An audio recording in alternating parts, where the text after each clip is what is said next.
Chester Lewis was born in 1928. His father was a World War I veteran and editor of The Blade, an African-American newspaper in Hutchinson. The paper would routinely bring to light the racial inequalities not only locally, but statewide. Chester would help his father edit the paper. According to his sister, their father was adamant about having a proper education and an excellent vocabulary. Lewis enlisted in the Army after graduation in 1945. He served on Okinawa in the 1225th Engineer Fire Platoon. After being discharged in 1951, he enrolled at the University of Kansas. By 1953, he had graduated third in his class and became a lawyer in Wichita, Kansas. In an interview, Lewis's sister discussed the difference in racism in Hutchinson versus Wichita. She explained that in Hutchinson there were barely 100 black families, and they were spread all over town. There weren't enough to make a fuss, and people interacted with them every day. In Wichita, however, things were far more segregated. The black population was clustered on the northeast side of town, and strict segregation policies had kept the populations isolated.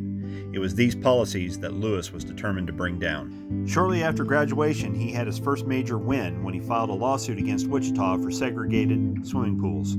Lewis was an expert at Kansas law and was able to use a little-known and seldom enforced 1874 law forbidding discrimination in public places.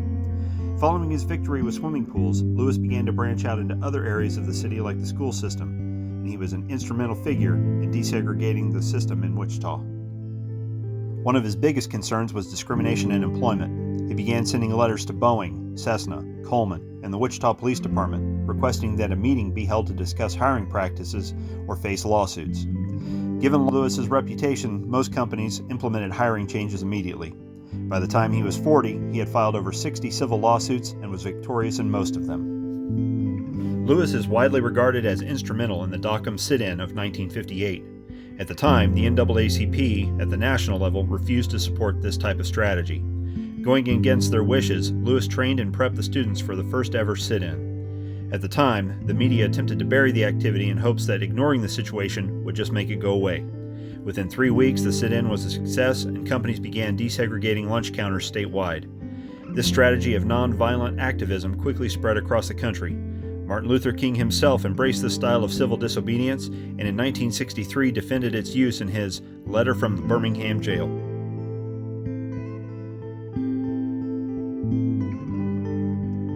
In 1965, a fully loaded KC-135 refueling aircraft crashed into a mostly black neighborhood in northeast Wichita. What became known as the Piatt Street plane crash is still the deadliest air disaster in Kansas.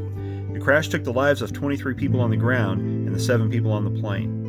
Lewis was the first lawyer called by families to help with legal needs. Most of the work done on this case was done for free. The lack of compassion energized Lewis to pursue legal action to get full satisfaction for his clients. Compensation offered by the federal government was suspiciously low, with people often getting more for lost property than lost people.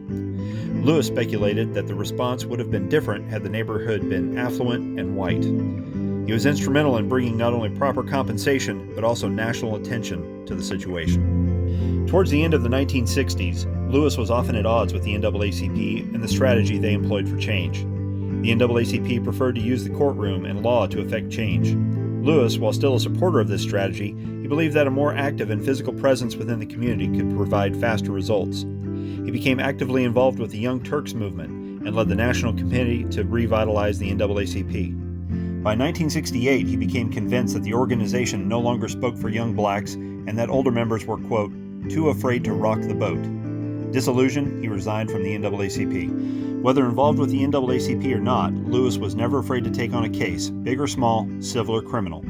Lewis was able to secure the acquittals of over 100 demonstrators at the University of Kansas in 1965. He was legal counsel for Helen Fletcher in 1972, who would ultimately be convicted for killing Officer Ken Kennedy. In 1985, he secured a settlement against the United Transportation Union for the Brotherhood of Sleeping Car Porters in the amount of $8 million, or roughly $20 million today. This lawsuit focused on discrimination practices that kept black train porters from becoming brakemen, which had been a predominantly white job. He was also instrumental in helping implement the Wichita Fair Housing Ordinance. In nearly 40 years of practice, he never charged a client. He believed in the honesty of a person. If they could pay him, they would. At his funeral in 1990, former Wichita State President Emory Lindquist eulogized him, saying, "He was the conscience of Wichita at a time when that conscience was dull and insensitive and unresponsive."